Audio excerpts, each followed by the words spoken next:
You're listening to the Cyberwire Network, powered by N2K.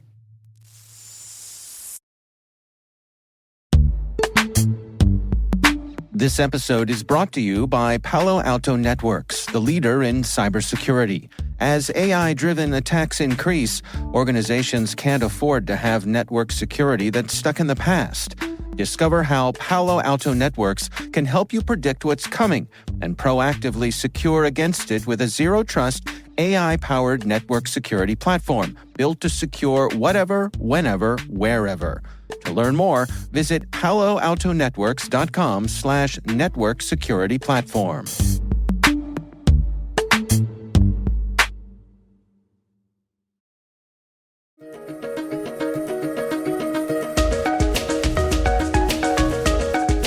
Hello, everyone, and welcome to the CyberWire's Research Saturday. I'm Dave Bittner, and this is our weekly conversation with researchers and analysts tracking down the threats and vulnerabilities, solving some of the hard problems, and protecting ourselves in a rapidly evolving cyberspace. Thanks for joining us.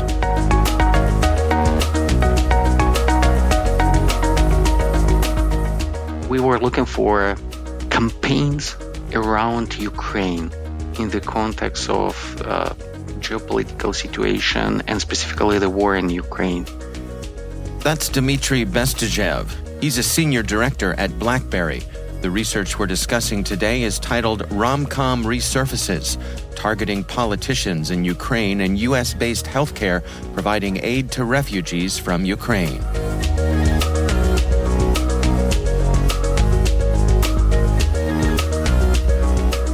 So when you look into the threat landscape in Ukraine, you usually have all those threat actors which are known and typical, like APT29, Gamma Radon, and some others. We have seen so many wipers which destroy the hard drive. But eventually we found something which caught our attention. We knew that was something new, not connected to any previous threat actor. And we realized it was RomCom RAD. The interesting part of this, by mistake, another vendor, security vendor, had attributed this threat actor or this tool, this weapon, to a cyber criminal group. It means like with a group with financial motivations. However, we found and we proved that RomCom is not connected to any financially motivated operation or group threat actor behind it. In fact, it's a weapon used against the Ukraine, and the threat actor behind it carefully follows the news and the geopolitical developments.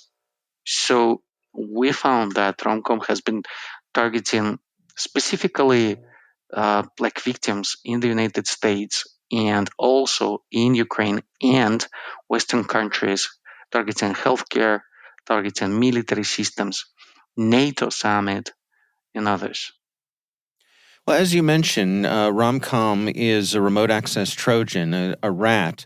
What is their game plan here? How do they generally get on someone's system? Usually, everything begins with the initial infection vector, which is spear phishing. There is nothing new in here at first sight. However, we know that the threat actor behind it use like very specific themes, like topics and information, which sometimes not even in the news yet, or just went to the news. Like for instance, the deployment of new tanks in Ukraine, or pilots trainings in Ukraine, or even like Belarus when also interacting with Russia close to the border of Ukraine and Poland specifically. So that's like the interesting part of there, and that information many times available only in even in a conventional world. That means it's not anything like cyber. It's carefully used for the social engineering crafting and then deployed through spear phishing messages. So are we guessing here that perhaps the folks who run this have access to high-level intel that so they have a jump on the news cycle? That's correct. Yeah, that's correct. So we suspect as well, like one of the, let's say, like sources Romcom use in their campaigns is or like news, yeah, like geopolitical news, but at the same time, it's information received somehow from other sources. It's probably like also human intelligence and just information which can be used still from open sources, but it's not necessarily in the news.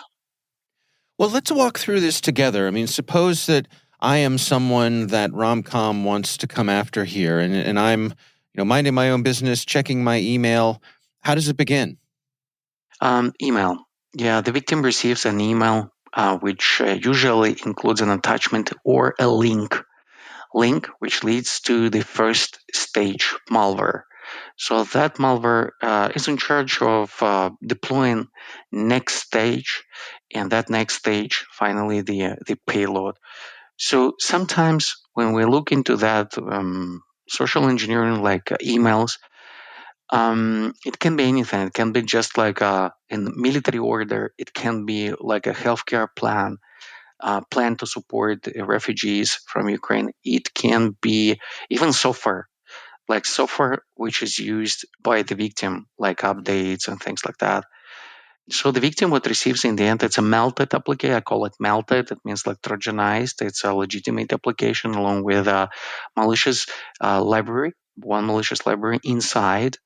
The fascinating thing is in the very last campaign we saw on June 22nd, when the threat actor behind RomCom targeted NATO summit, it used at least two exploits. So the technical capabilities were expanded by RomCom.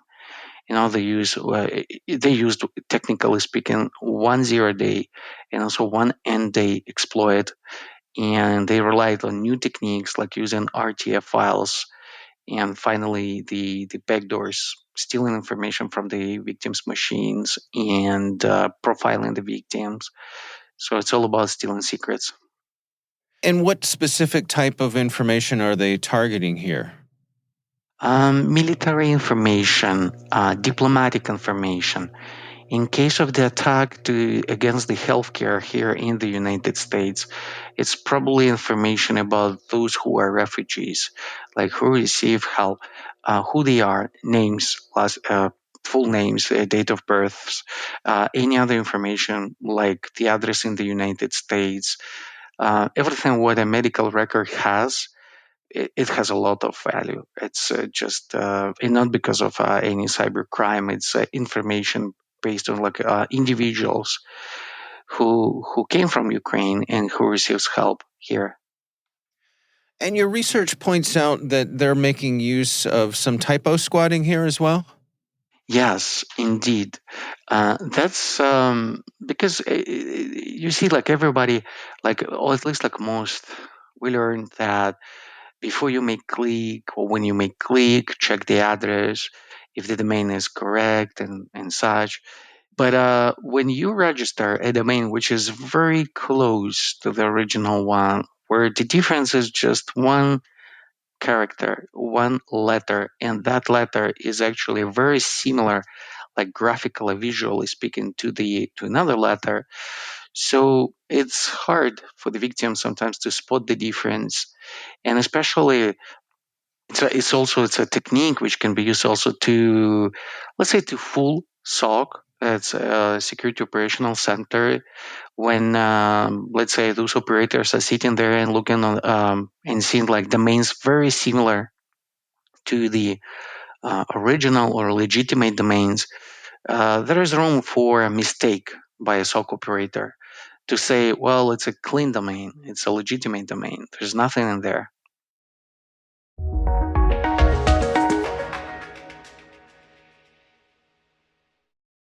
The start of the year is a great time to take that next step in your education, career, and beyond.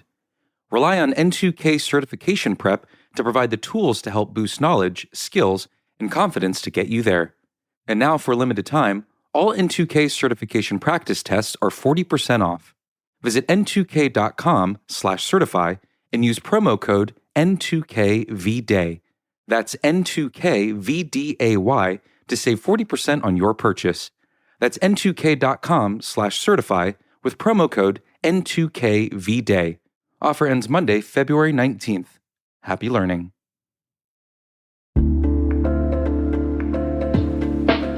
And now a word from our sponsor, 6sense. 6sense provides award-winning cloud-based automated endpoint and vulnerability management solutions to streamline IT and security operations. With its advanced platform, businesses gain complete visibility and control over their infrastructure, reducing IT and security risks and optimizing operational efficiency. With 6sense, you'll get real-time alerts, risk-based vulnerability prioritization and remediations, and an intuitive automation and orchestration engine so you can focus on your core business goals, confident in the knowledge that your enterprise is secure, compliant, and running smoothly. Visit 6sense.com to learn why enterprises choose them.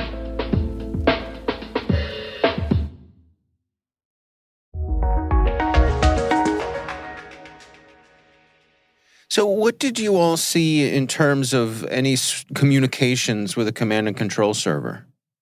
The communication, it's always encrypted. It's interesting because it's definitely it's if an incident response team will start its job and also will start like sniffing the traffic and such, the information, it's when it's encrypted, it's not accessible, at least like easily accessible for the threat actor, for the operator at SOC or incident response team. And they usually also use like a specific port. Very very interesting. That port for us has been always like a silver bullet also to go behind them and to find new domains. They were just like a jump hosts. The whole thing, like the whole communication, it's through usually at least one or more jump hosts, which protects or let's say anonymize the threat actor behind it. So when you see those connections, like from your side, you will probably see only like connection to a legitimate cloud, which is a server, which is legitimate, but it's on control of the threat actor. Now, if I find myself infected with this, is it going to reach out to other devices on my network, or does it stay contained on one endpoint? The threat actor, once infected the computer, and of course, like once it has the control to the computer, it has a full capabilities not just to steal the information, but also to, let's say, profile the network. What other computers are connected in there? What is how to move laterally? So it's all up to the threat actor. Like what's next? There is no any, let's say, like a USB self-propagation module, but still, if it would be such need, we know that the threat actor behind it could implement it. Interesting. And who is it that they appear to be targeting here? I mean, is it primarily organizations who are sympathetic to Ukraine's interests? Yes, Western countries, those countries which support Ukraine in this war against Russia. It's interesting that some of the applications or software abused by RomCom and used in targeting, let's say, military units are known to be used actually by NATO countries. So NATO used those applications. So we see that RomCom is definitely, let's say, like mad about anyone who provides help Ukraine and carefully and systematically targets those allies. Now, additionally, you found something interesting in a Trojanized version of the popular GoToMeeting software. That's correct.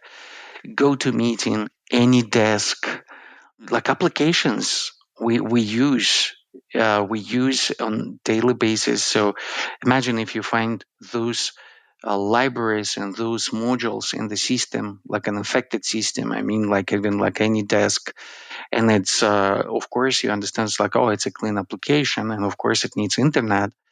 and it connects to somewhere to the internet, you go in, you check the address, IP address, and you see it's a clean server, and it's somewhere like in the US. So the first thing you will like probably conclude it's like, oh, it's clean. I don't know who's using any disk. And like in my network, where probably they just use it for a reason, or even if the victim, like the whole organization, target organization, really use any disk, so it will be just like a green light, to completely lose that signal, and for the threat actors to continue working from the network. And these Trojanized apps, do they maintain their original functionality? In other words, they have this bad functionality under the hood, but if I were to boot one of these programs up, would it still function the way it was originally intended? Yes, that's the thing. So it's not like when you get a fake application, completely fake, you run it and nothing happens, or just like a weird error. No, here it's the opposite. So it's a full version of a legitimate application melted with one malicious library, which is in there in the archive. So once the installation process runs, it installs both the legitimate program and the implant. So for the victim, there is no reason to believe that it's anything malicious. And even the website, it's crafted in a way, the malicious website where it's downloaded from, it's an exact copy of the legitimate website of the vendor. And even like if you click, let's say, on chat with the specialist or support, it will take you to the real chat. So you will be speaking with a real tech support team. So that's how it's like it's functional for like it really works. So, what are your recommendations for folks to best protect themselves against this? What do you suggest? In this case, if someone is already infected, it's crucial to have a full visibility over network traffic. So, and to start just probably with like playing with different strategies. For example, like to allow only that traffic which is allowed and known as clean. Everything new, unconfirmed, must be analyzed manually. Second, and of course, it's always like that. If you have access to the endpoint and you run an analysis on the endpoint, basically like grabbing the memory image, analyzing all the events in the system, you can find those implants in your network at the endpoint.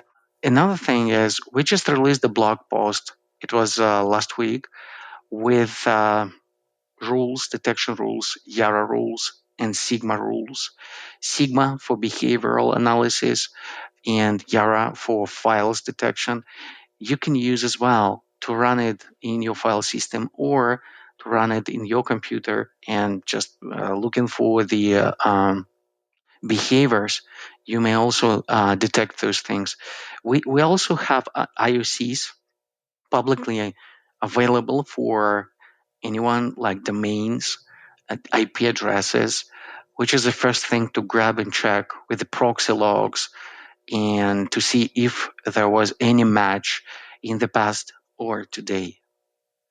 How do you rate RomCom in terms of their sophistication here? It seems as though they're well resourced.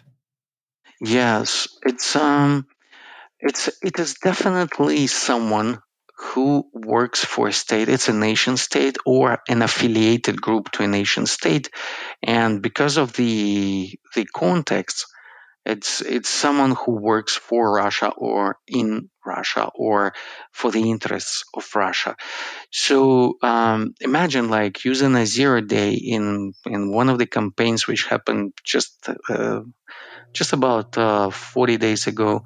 It means the group itself it's sophisticated because it's not only about having access to those exploits, it's about using them in the wild, even assuming the risk that probably or highly likely the operation will be discovered, like all the artifacts will be recovered, analyzed. So that's someone who's ready even to burn the exploit.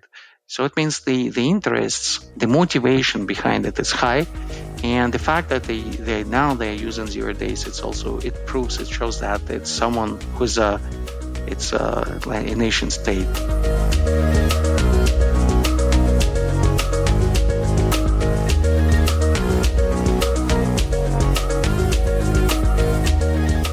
Our thanks to Dmitry Bestuzhev from Blackberry for joining us. The research is titled RomCom Resurfaces, targeting politicians in Ukraine and U.S.-based healthcare providing aid to refugees from Ukraine. We'll have a link in the show notes.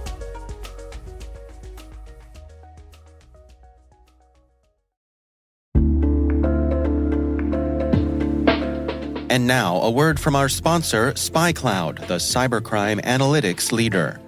SpyCloud disrupts cybercrime by telling you what criminals know about your business and your customers, so you can take action to prevent ransomware, session hijacking, account takeover, and online fraud. SpyCloud constantly recaptures and analyzes new data from the criminal underground, including credentials, session cookies, and PII siphoned from malware-infected devices. With knowledge of the specific exposed data criminals have in hand from InfoStealer malware on managed and unmanaged devices, security teams can respond with a more efficient and effective process called post-infection remediation that fits seamlessly into existing incident response frameworks. Get SpyCloud's post-infection remediation guide outlining the 7 steps for preventing a malware infection from becoming a full-blown ransomware incident. Visit spycloud.com/cyberwire. That's spycloud.com/cyberwire. And we thank SpyCloud for sponsoring our show.